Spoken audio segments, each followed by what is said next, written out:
இப்போ இந்த 3 ஆண்டு ஆட்சி காலத்துக்கு 10க்கு எவ்வளவு மதிப்பெண் கொடுப்பீங்க?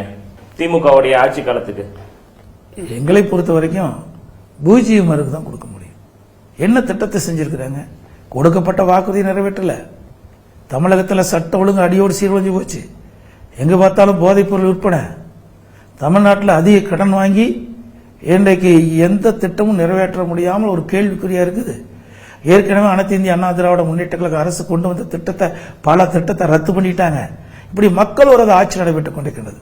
அதனால் மார்க் கொடுக்க வேண்டும் சார், 0 மார்க் கொடுத்தா சரியா இருக்கும். மத்திய அரசை பொறுத்த வரைக்கும் போதுமான நிதியை மாநிலங்கள் கொடுப்பதில்ல, மாற்றாந்த மனப்பான்மையோட நடந்துட்டு இருக்கு அப்படின்ற மாதிரியான விமர்சனங்கள் எல்லாம் முன்வைக்கப்படுது. நீங்க முன்னாள் முதலமைச்சரா இருந்தவங்க, இந்த வாதம் சரியானதா? அனைத்து இந்திய அண்ணா திராவிட முன்னேற்ற கழக அரசு இருந்தாலும் சரி, எந்த அரசாலும் சரி, நமக்கு கிடைக்க வேண்டிய பங்களிப்பு கிடைத்து கொண்டுதான் இருக்கின்றது.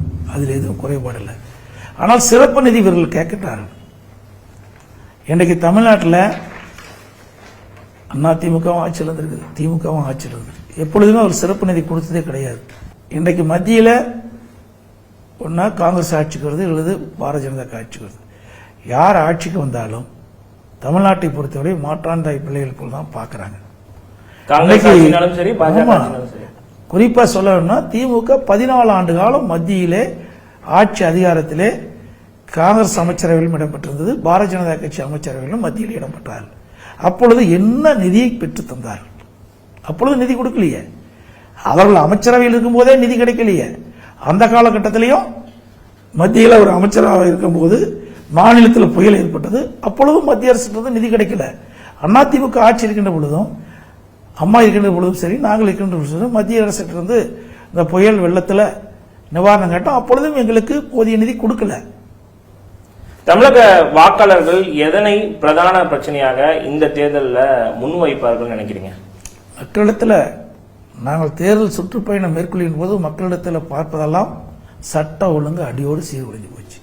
விலைவாசி விண்ணை முட்டுகின்ற அளவுக்கு உயர்ந்து போச்சு. வேலையில்லா திண்டாட்டம் அதிகரிச்சிட்டது.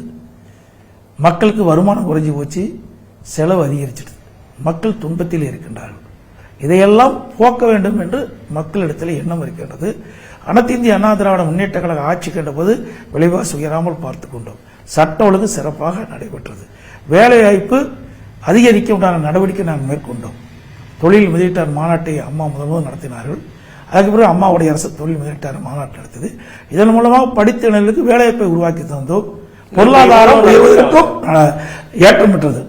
இல்ல, உலக முதலீட்டாளர் மாநாடு இவங்களும் ஜனவரி மாதம் நடத்திருக்காங்க. 6 லட்சம் நடத்தியிருக்கிறாங்க. இதுவரைக்கும் புரிந்துணர்வு ஒப்பந்தம் போட்ட எந்த தொழில் ஆரம்பிக்கப்பட்டுள்ளது? எந்த தொழிற்சாலை ஆரம்பிக்கலையே. உடனே ஒரு தொழிற்சாலை ஆரம்பிச்ச உடனே வேலைவாய்ப்பு பெற முடியாது. அது 2-3 ஆண்டு காலம் ஆகும். ஆக இவர்கள் ஆட்சியில இந்த தொழிற்சாலைகள்லாம் கட்டி முடிச்சு வேலைவாய்ப்பு கொடுக்கும் இயலாத காரியம். ஆனா அதிமுக ஆட்சியில் போடப்பட்ட புரிந்துணர்வு ஒப்பந்தங்கள் தான் இன்றைக்கு நிறைவேற்றப்பட்டு வேலைவாய்ப்பு கிடைச்சிட்டு இருக்குது. தமிழர் நலன் காப்போம் சொல்லி நீங்க சொல்றீங்க, இந்தியாவை காக்க ஸ்டாலின் அழைக்கிறேன்னு சொல்லி முதலமைச்சர் சொல்றாரு. இதை எப்படி வேறுபடுத்தி பார்க்கறது? அவர் சொல்வது வேடிக்கையா இருக்குது.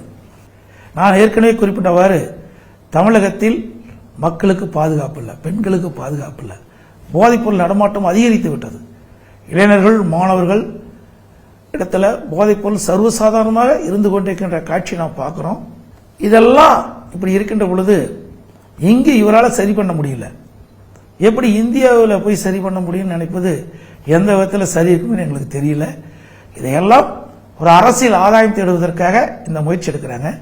இந்தியா கூட்டணியில் அவர் இருப்பது சிறுபான்மை மக்களுடைய ஓட்டுக்களை பெறுவதற்கு தான். ஏன்னா தமிழகத்தில் இவருடைய ஆட்சியில் மக்கள் செல்வாக்கு இறந்துட்டார்.